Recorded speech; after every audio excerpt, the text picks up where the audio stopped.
अरे बाबू हाथी दांत हमार चाय दांत मात पाबे ना।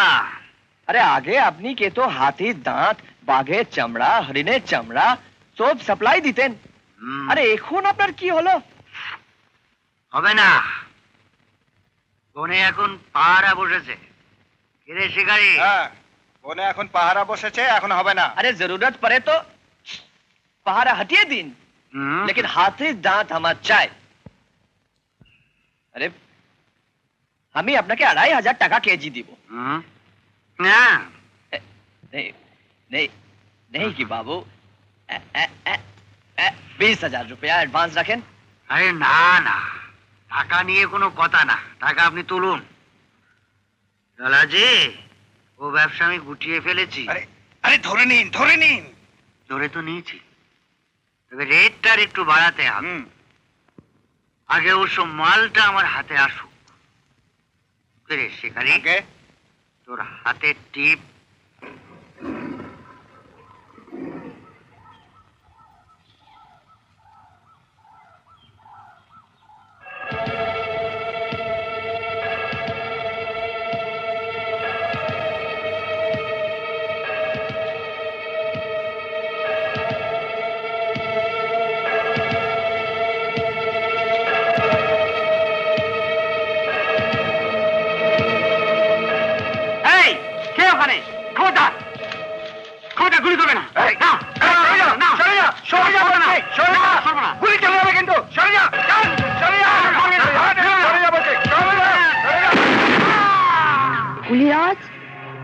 নিশ্চয়ই চোরা শিকারির কাজ।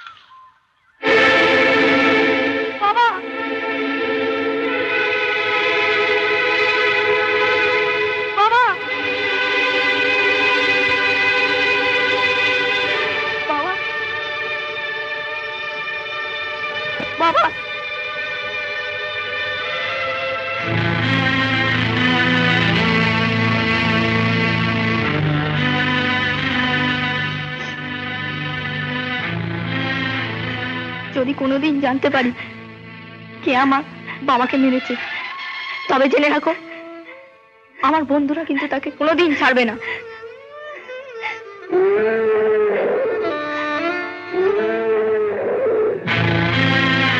জানিস জানিস শঙ্কর, কে আমার বাবাকে মেরেছে?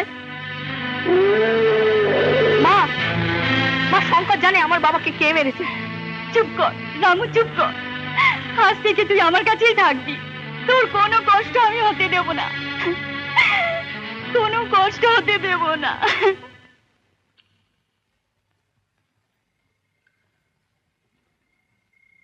এই নে একটা নাও মা।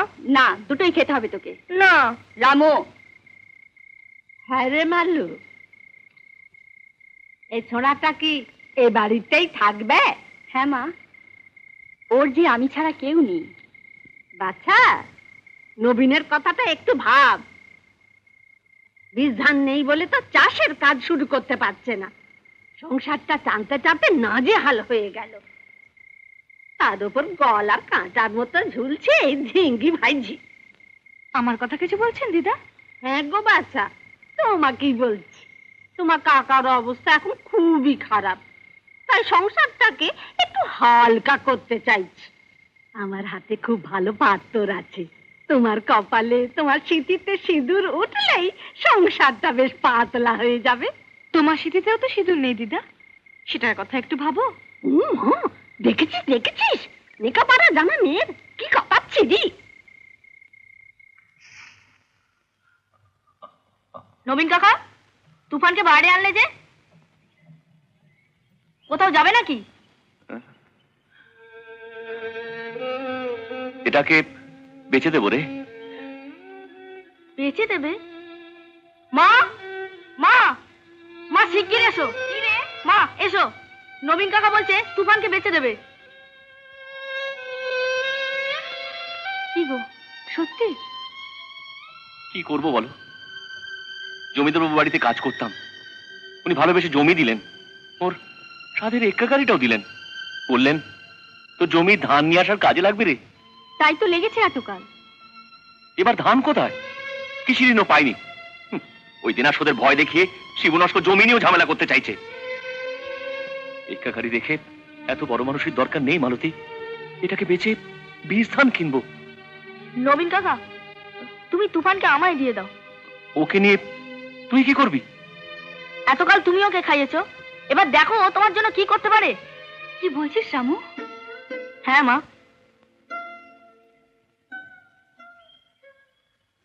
আজ রাতেই বীজ ধান চলে আসবে। কাকা, এগুলো তুমি বিক্রি করে দাও। এ কি বলছিস তুই? এরপর তো আর বাইরের লোকের কাছে মুখ দেখাতে পারবো না। এগুলো তো তোর মায়ের গয়না। গয়না তো দুর্দিনের জন্যই কাকা, চাষের সময় পার হয়ে গেলে বীজ ধান দিয়ে কি হবে? এসে গেছে, এসে গেছে, বীজ ধান সার সব এসে গেছে। রামু, তোমায় বলিনি নবীন কাকা তুফানই সব এনে দেবে? তুফান? কে কে যাবে, কে কে যাবে, উঠে এসো পৌঁছে দেবো বাড়ি। জানো নবীন কাকা, তোমার এক্কা গাড়িতে চড়বার জন্য আজ হুড়োহুড়ি লেগে গেছিল। মা, এই দেখো সব কেনাকাটা করেও ভাড়া বাবদ 20 টাকা বেঁচে গেছে। রামু, রামু, সত্যি সত্যি তুই আমার ছেলেরই কাজ করলি রামু, সত্যি। এর একটা বিহিত করবেন না, চুপচাপ বসে থাকবেন। পবন একজন ফরেস্ট গার্ড, সে গুলিতে খুন হলো বনের মধ্যে, অথচ আপনারা চোরা কারবারের বকরা নিয়েই খুন হয়েছে। ব্যাস আপনাদের সব দায়িত্ব শেষ হয়ে গেল। শুনুন দারোগা বাবু, এই পবনের খুনিকে আপনি তা ভালো করে জানেন, আর তাকে 7 দিনের মধ্যে আপনাকে ধরতে হবে, না হলে আমি হায়ার অথরিটিতে মুভ করব, এই কেসে তদন্ত করাবো, এটা আমি বলে দিলাম। তা যদি করতে পারেন তো খুব ভালো হয়, কিন্তু হবে না।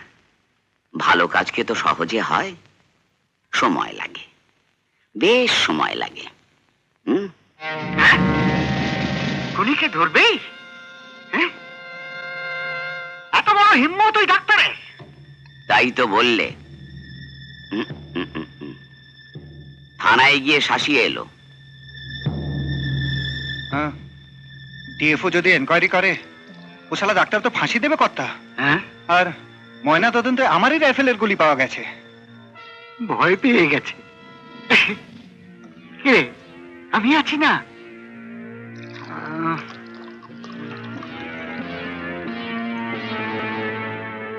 তুই একটা কাজ করতো, বলুন।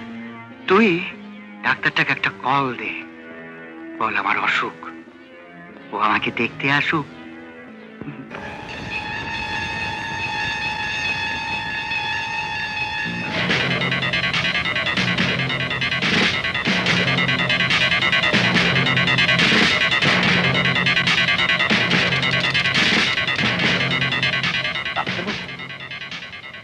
ডাক্তারবাবু, হ্যাঁ?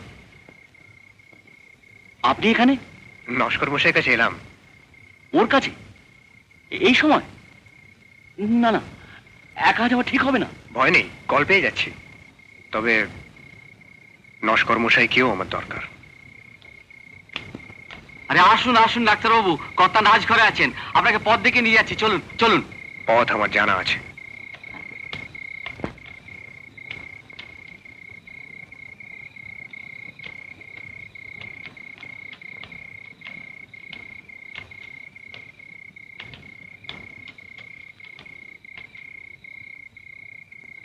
আরে এসো ডাক্তার, এসো এসো এসো।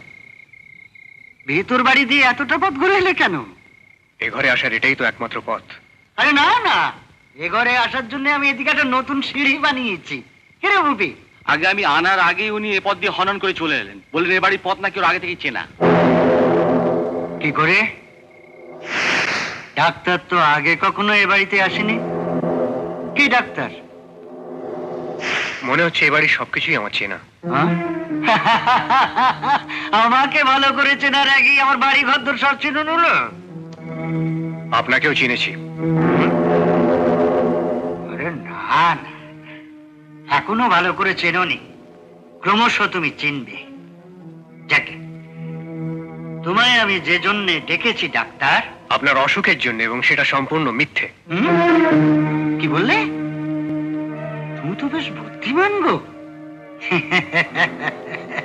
তো দেখো ডাক্তার, তুমি যখন কিছুতেই শিবু নস্করকে ফাঁসাতে পারলে না, এসো না দুজনে মিলে সন্ধি করি। সন্ধি? সন্ধি সন্ধি। আরে ওই যে অষ্টমী নবমী পুজোর মাঝখানে একটা মিলন তিথি, দুজনেরই লাভ হবে। না করলে? হ্যাঁ? না করলে ওই সন্ধি পুজোর পরে যেটা হয়। মানে খুন করবেন আমাকে? খুন অবশ্যই এ বাড়িতে এর আগেও হয়েছে। এ বাড়ির দক্ষিণ দিকের অন্দরমহলে একটা ঘর আছে, তার জানলার ধারে একটা ডুমুর গাছ ছিল। তুমি তুমি জানলে কি করে?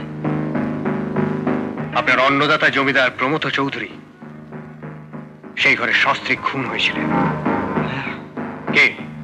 ঠিক বলছি? তুমি সেই খুনের একজন সাক্ষী। মনে হচ্ছে এখনকার মতন আপনার চিকিৎসাটা ঠিক করেছি।